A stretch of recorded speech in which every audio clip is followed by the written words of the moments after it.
After the break in London, the families of those killed in the Brixton crowd crush say they've had no apology.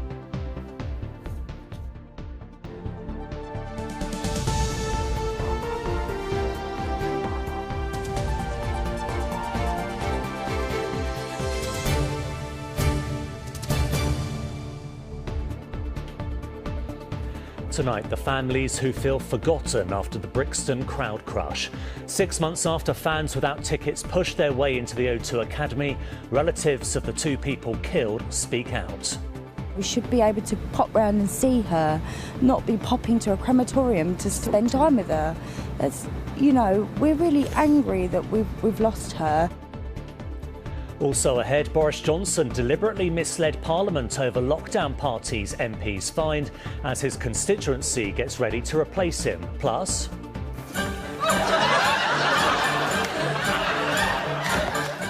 fearless on screen and a force in politics. Tributes to Glenda Jackson, who's died, aged 87. The high street banks fighting back against disappearing branches, and caviar, crickets and Afghan tea. London's getting tasty.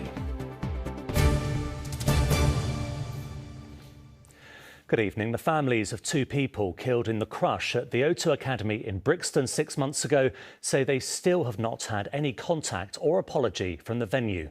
Rebecca Ikumelo and security worker Gabby Hutchinson died at the Ashake concert in December after thousands of people rushed the building outside. According to relatives, one of those killed wasn't even supposed to be working inside that day. A criminal investigation is underway, but not enough people are coming forward to help, as Sam Holder reports. 6 months on from the Brixton Academy crush, two families still have no answers. How scenes like this were able to happen. How their loved ones ended up dying at a concert at one of London's premier venues. Rebecca Ikumelo was a fan, leaving her two children with her mum to go to the Ashake concert. Gabby Hutchinson was at work, a security guard at the Academy. It's really, really hard. It's such a big hole. To try and fill a void of Gabby, you'll never be able to do it. You could never make another Gabby. And we should be able to pop round and see her, not be popping to a crematorium to spend time with her. We're really angry that we've lost her. The family say security bosses were aware there'd been issues at other concerts by the artist at the venue. The previous couple of nights she'd worked there, there'd been a couple of incidents where at one point somebody threatened her with, was it a bar of some sort. They say Gabby was employed to be outside the venue, not inside, which is where Gabby died. Gabby was a perimeter dog handler, not a crowd control. She'd never have been inside. So I'm angry that they made her come inside. Have you had any kind of apology or condolences from either the venue or the security firm that hired Gabby? We've had Not so badly, no. We've not heard anything. Brixton Academy is still closed, its future uncertain. The police have called for its licence to be stripped. Rebecca's family believe that with proper safeguarding measures, her death would have been preventable. She was an amazing mum. And she always had time for people. Like, she never said no. She was just an amazing person, to be very honest. Have you ever been contacted directly with an apology or condolences from the venue? No. That's the thing. It's very upsetting, very upsetting, and we feel like we've been stepped over. Ashake is playing at the O2 Arena in August. The family say this shouldn't go ahead, with so many questions unanswered. A criminal investigation into Brixton is underway. Despite interviewing hundreds of witnesses, the Met and both families are asking for more to come forward to help work out who is to blame for the tragedy.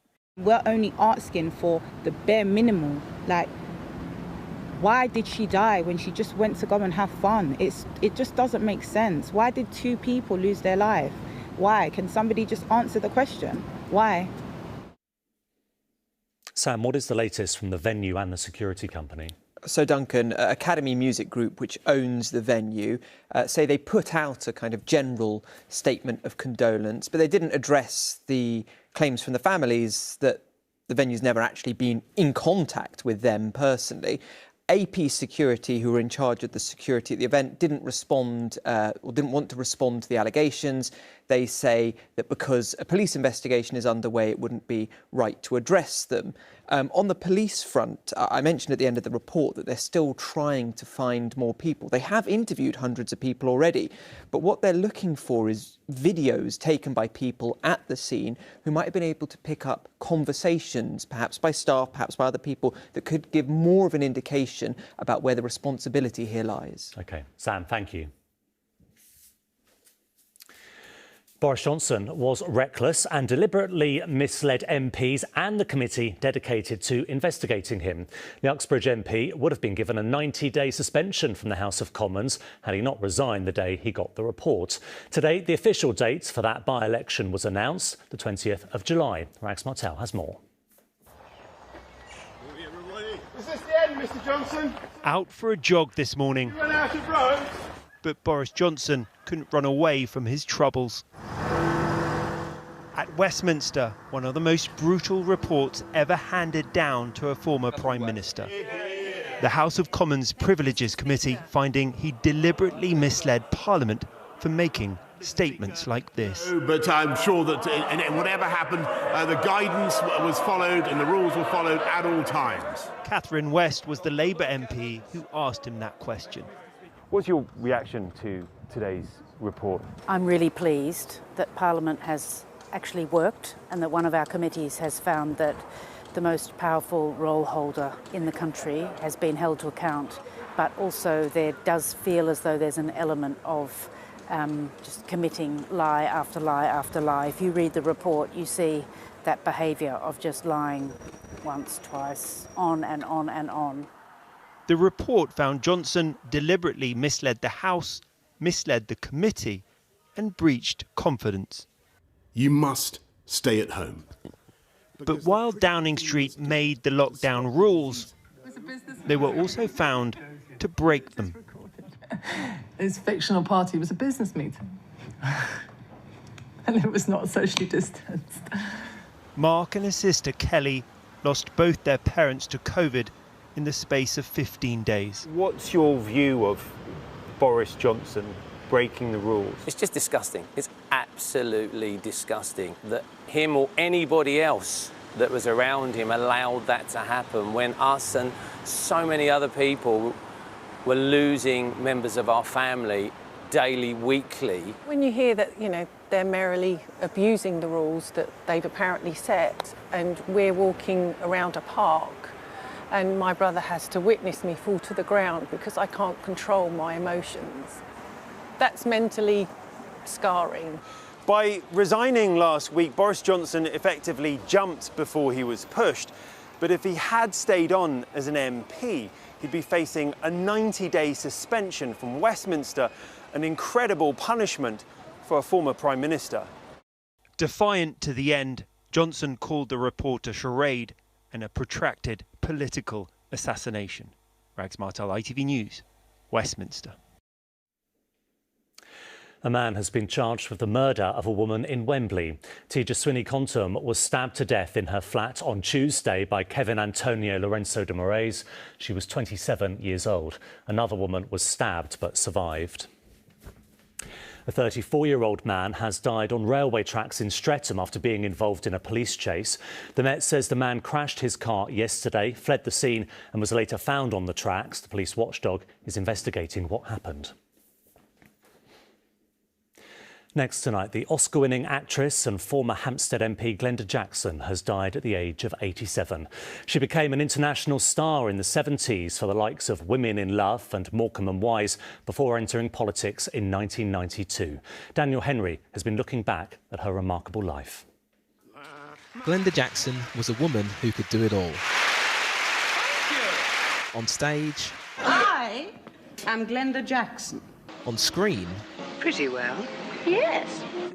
In person. I mean, every important event of my life, other than being born, has happened to me here in London. and in Parliament. Greed, selfishness, no care for the weaker. Where she represented the people of Hampstead for 23 years. She was actually my MP when I was growing up, so I was a teenager living here and she was our MP.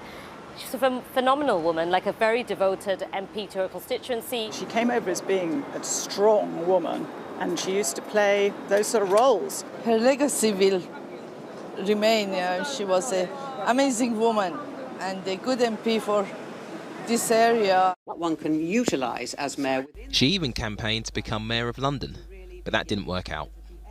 Her acting performances paired her up with Sir Michael Caine, who described her as one of our greatest movie actresses. He said, "It was a privilege to work with her on The Great Escaper recently, our second film together. It was as wonderful an experience this time as it was 50 years ago. I shall miss her."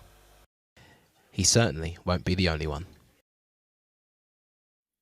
Glenda Jackson, who has died at the age of 87.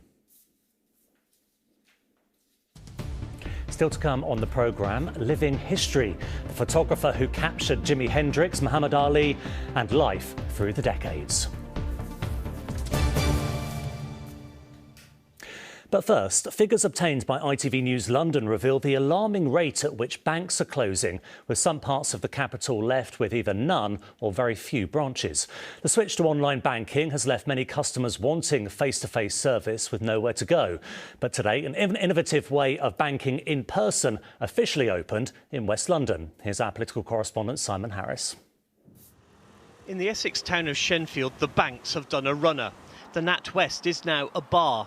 Next door, the Barclays is an empty shop unit. So too is the HSBC. The Yorkshire Building Society is a restaurant, and what was once Lloyd's now sells pizzas. In nearby St Peter's Church, Barclays customers at least could bank in a pop-up branch 2 days a week. The reason why we reached out to the church is because they've got so many community activities that happen within our local church here in Shenfield. So it means perfect that we can actually fit into where our customers are, where our local community is. The changing face of the high street in Shenfield is a familiar one. In Acton, in West London, there used to be half a dozen banks. Now there's just one. But in the shopping precinct, this week saw the opening of London's first banking hub. At the counter, customers of almost any bank and building society can come in and carry out their cash transactions. So they can do cash withdrawals and deposits, cheque deposits, balance inquiries, bill payments. The hub is a joint venture involving all of the main high street banks. Moira has lived in Acton for more than 40 years and has been campaigning for the hub to open. Very importantly, there is a person who can deal with our private banking matters once a week. So Barclays is here today and I can talk to them about my overdraft or my application for a loan or a mortgage in privacy and in silence.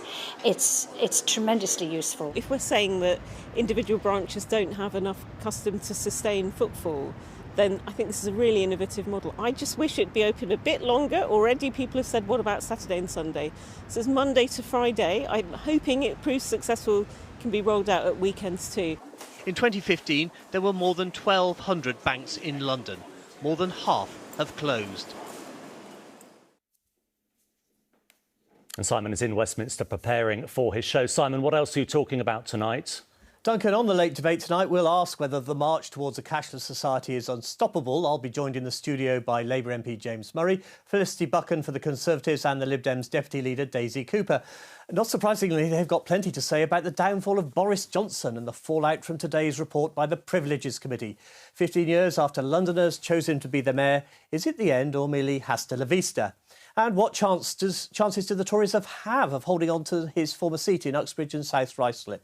Plus that controversial idea of housing asylum seekers on a barge in the Royal Docks, and a little chat about the late Glenda Jackson. That's the late debate here on ITV after news at 10. OK, thank you, Simon. Now to a charity which has found a unique way to reduce reoffending. Switchback aims to divert former inmates away from repeating crimes by training them in bakeries and restaurants. Today, the Prisons Minister visited the Dusty Knuckle in Dalston to learn lessons from their success. Antoine Allen was there too. The bakery making positive work for formerly idle hands. Learning to make bread here in a legal way has made Cedar, who spent 30 months in prison, feel confident his new skills will help him escape the poverty traps driving young people towards crime. A lot of kids are poor, very poor at a young age, and there's nothing they can do about it. The only thing that will be available to them is selling drugs or taking bikes and just doing naughty things. So what we need is opportunity. Dusty Knuckles in Dalston is a regular bakery that also provides training and jobs to young people at risk of going to or coming out of prison. Helping them to believe that there is a future for them in a legitimate professional career that holds more appeal to an illegitimate one, in which they can make a lot of money quite quickly in a dangerous situation, but nonetheless a lucrative one. So it's about giving people a stake and a sense of purpose. Rehabilitation charity Switchback partners with business like this by providing young men with mentors and training. Sean, just how desperate is the need for London to have more services like this? It's crucial. 50% of young men leaving prison have nowhere to live, no job, no bank account. Partnerships like Dusty Knuckle and Switchback are helping change that. So what we think is that every young person leaving prison needs a mentor like we provide through Switchback.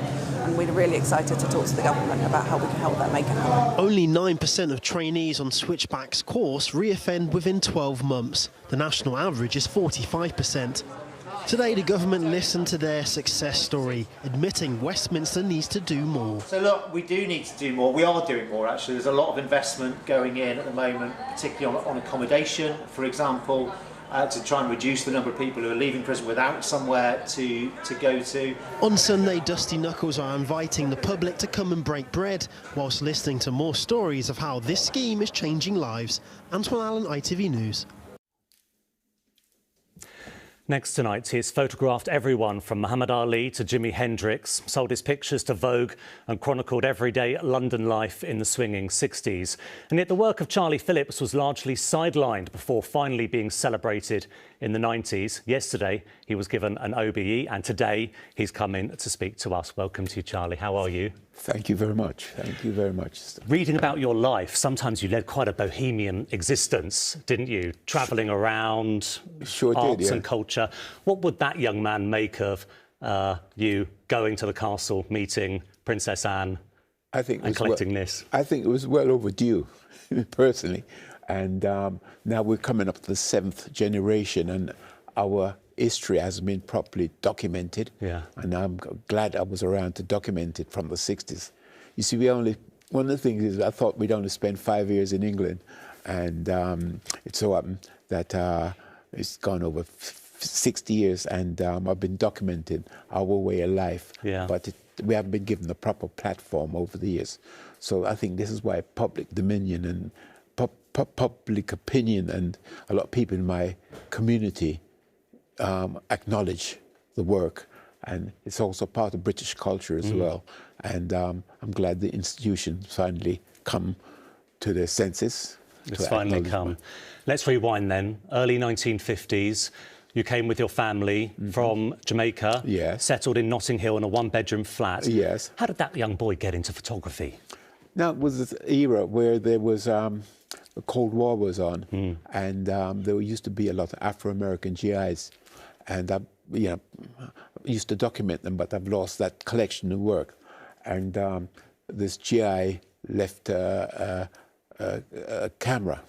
Now, he also left a Saturday Evening Post, and we were living in one room at the time, and there was this amazing picture done by an artist called Norman Rockwell. Yeah. And I thought I'd follow his footsteps because he was documenting the American way of life, and I thought I'd document Afro-Caribbean way of life. And this was a time when the average family used to live in one room and have to fend for themselves. Let's take a closer look at some of your documenting then. We'll start with Muhammad Ali. How did this picture come about? It's on the monitor just over there. Oh yeah, that's a classic. This is when he was didn't get his license back, and he had to have a fight in Switzerland with a European champion called Jürgen Blin, and that was happened to be in Zurich at the time, and it has become a very iconic shot. It has. Yeah. This one, also very well known, Notting Hill couple, 1967. Ooh.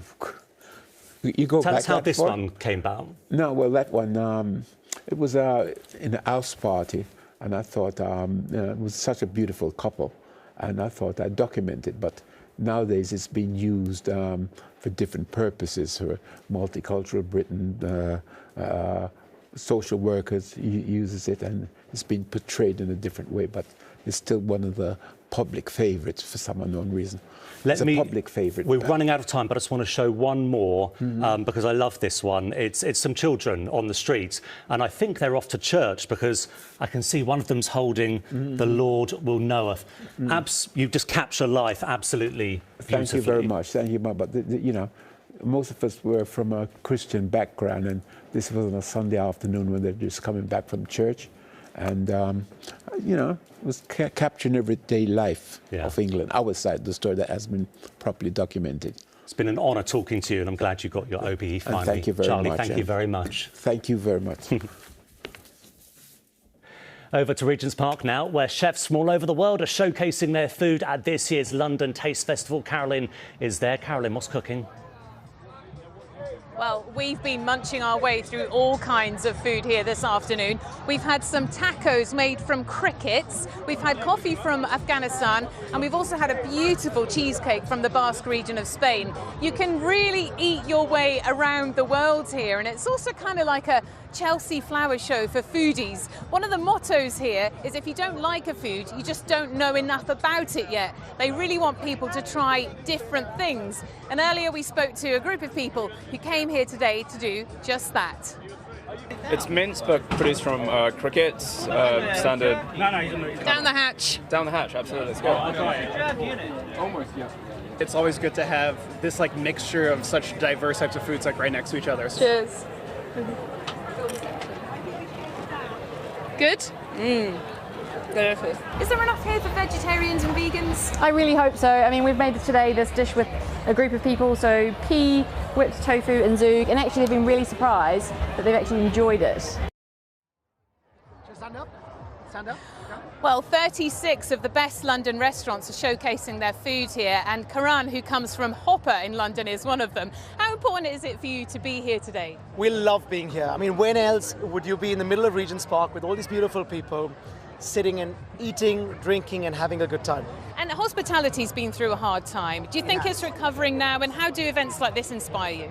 I think it's just great to see people out having a good time. Obviously, the cost of living crisis means that less people are going out, or you're thinking about where you go out. And an event like this is great because it makes people happy, makes you forget the problems at home for a little while, lots of great food and drink. And that's what we're here to do, give them the best food possible, give them a great time, because we know they'll be doing less of it. That's brilliant. Thank you very much. Now, just have a quick look at this food. It's Sri Lankan food, isn't it? And what is this dish, really quickly? So that is our goat roti taco. So we've got a roti at the bottom, we've got goat on top, some crispy bits and onions. That's it. Thank you so much, Karan. I'm off to Absolute have a pleasure. peanut butter espresso-tini. See you later. Thank you, Carolyn. Just to recap on a story we brought you earlier, a man has been charged with the murder of a woman in Wembley. Tejaswini Kontum was stabbed to death in her flat on Tuesday. Kevin Antonio Lorenzo de Moraes was arrested on suspicion of murder. OK, on to the weather now. Here's James.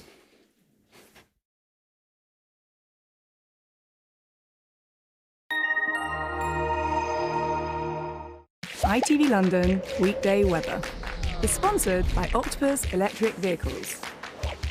Car, charger and energy.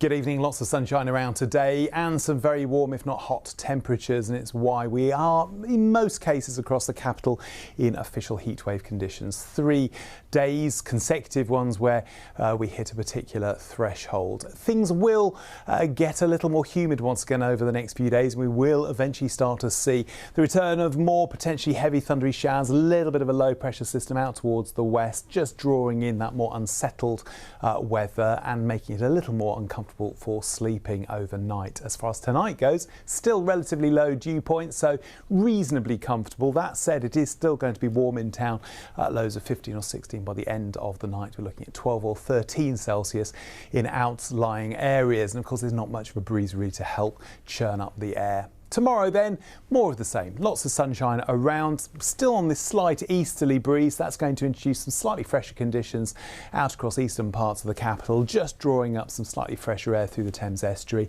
But not dissimilar temperature-wise compared to today. We're looking at highs of 28 Celsius, maybe a degree down in one or two spots, and that's 82 in old numbers. As to what happens next, well, there's a risk of seeing one or two showers just skirting this little plume here. One or two showers might not affect us, but worth a note, there will be a little bit of extra cloud around as the humidity levels start to rise, looking at highs of 26 in town. And then temperatures ever so slightly up on Sunday, but I think there's an increasing risk of seeing these showers turning out to be a little heavier, a little more thundery, and that's set to be the case again on Monday as we get back to highs of around 29 Celsius. ITV London weekday weather is sponsored by Octopus Electric Vehicles.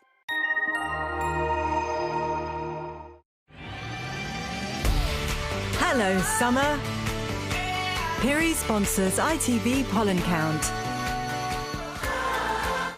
The warm, sunny and dry conditions giving us very high counts through Friday. Slightly lower the risk of showers, but still at the peak of the grass and the weed pollen season. So take care if you're off out. Have a good evening. And that is it from us. The ITV Evening News is next with Mary. But for now, from all of us on the London team, thank you for watching and have a lovely evening. Goodbye.